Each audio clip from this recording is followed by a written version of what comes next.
Good morning from Colorado Buffalo Ranch. My name is Dr. John P. Genovec. I'm a botanist and an agronomist by training. I grew up in a small farm in Kansas, and during '95 I finished my bachelor's degree in agricultural science, which I followed up with doctoral studies at Texas A&M University in plant systematics and evolution. I have a very strong background in traditional botany, plant taxonomy, but also just the general evolution and ecology of plants. My postdoctoral studies took me to the Amazon in about 1997, and by 2001, 2002, I was living full-time in the jungle of southeastern Peru, where I coordinated and directed very large projects focused on biological surveys, botanical surveys, studies of useful and economic plants, and also the conservation of natural areas and indigenous areas. During my 20 years in Peru, I became super interested in the use of plants, use of medicinal plants, and one of the most important medicinal plants to me is cannabis. It gives me great pain over the years to watch the way that cannabis has been discriminated against. Considering that it's one of the most important medicinal plants on the planet, I'm very glad to see the legal industry opening up in states like Colorado, Washington, California. I'm very happy to be the facility manager and one of the two main growers in a 21,000 square foot facility that we call Colorado Buffalo Ranch in Huerfano County, Colorado. My background in agriculture and botany was a great lead-in to what we're doing now, which is partly a family-run business. And one of the things that we're very focused on is the growth of plants in sunshine to decrease the use of the ecological footprint of the use of energy to grow plants under lights.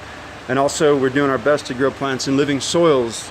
All of our soil ingredients are organic, natural, and we have been lucky enough to also be focused on the growth of a great number of landrace strains of cannabis that have been grown in the region for many years, actually for about 40 years.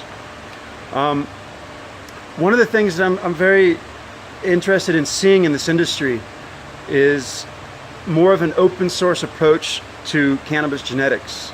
I'm concerned that the typical big ag approach is going to be taken and that cannabis is going to be treated like any other crop, and with the patents that are already beginning to be taken on cannabis strains, I think it's super important that we as a community of farmers, of cannabis farmers, bring together a common ethic that involves the sharing of cannabis genetics.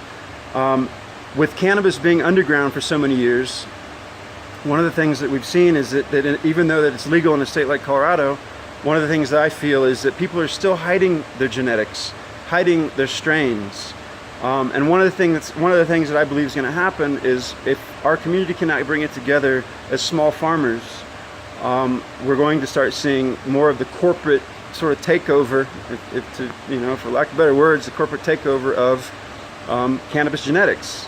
And I think that we need projects like the Open Cannabis Project, where people can share not only their strains, but all the metadata, all the information, all the traits about those strains. And I'm super interested in making that happen, because I believe if it doesn't happen and all these cannabis genetics are locked up, with firewalls we literally put around them, or around whole ranges of genetics, I strongly believe that it's going to hurt the entire industry. It's going to hurt the consumers. It's also going to probably cause great genetic bottlenecks in the cannabis strains that are grown. I think it would be a great honor and privilege. I'd be thrilled to participate in the South by Southwest conference. Living in Texas for a total of a good number of years as a graduate student, and then being based in Fort Worth, Texas through the Botanical Research Institute of Texas, I'm super excited about the fact that the South by Southwest conference is considering a cannabis panel. I am 100% in, and I will be able to bring a great deal of scientific background to the argument, or to the concept of open source genetics and cannabis, and how that's going to affect the future of the industry. And in my opinion, you know, cannabis has been open source for 5,000 years. It's one of the first crops ever domesticated by man. There's evidence of that, especially in Asia. And so as we move into the future, the open access truly will assure the startup with a broad idea that can compete against the big guys. I appreciate your time, and let me know if you have questions. Thank you.